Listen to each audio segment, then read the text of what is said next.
NIOS class 10th mathematics का solve TM है Hindi medium, इसकी पीडीएफ भी अवेलेबल है, दिए गए नंबर पर आप हासिल कर सकते हैं।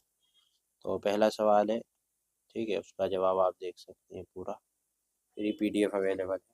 इसके बाद आते हैं हम नेक्स्ट पे, पूरा जो है पहले सवाल का जवाब।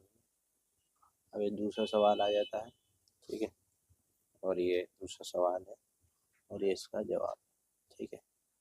इसके बाद ये तीसरा सवाल है, ये आ जाता है, और ये तीसरे सवाल का जवाब, ठीक है। और ये चौथा है, चौथा सवाल है इसका, और ये इसका जवाब, पूरा जवाब देख सकते हैं आप, ठीक है, पूरा ये इसका जवाब। पांचवा सवाल है ये, पूरा हिंदी में, पांच जो सवाल लिखेंगे ना वो ब्लैक से और आंसर ब्लू से। तो पांचवें सवाल का जवाब है, ठीक है। और इसके बाद आता है छठा सवाल यहाँ से, और ये जो है छठे सवाल का जवाब है,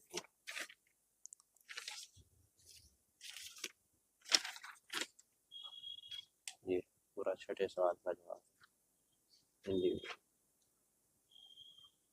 ठीक है। उम्मीद है कि आपको ये सॉल्व टीम में पसंद आया होगा, पसंद आया तो वीडियो को लाइक शेयर सब्सक्राइब करें।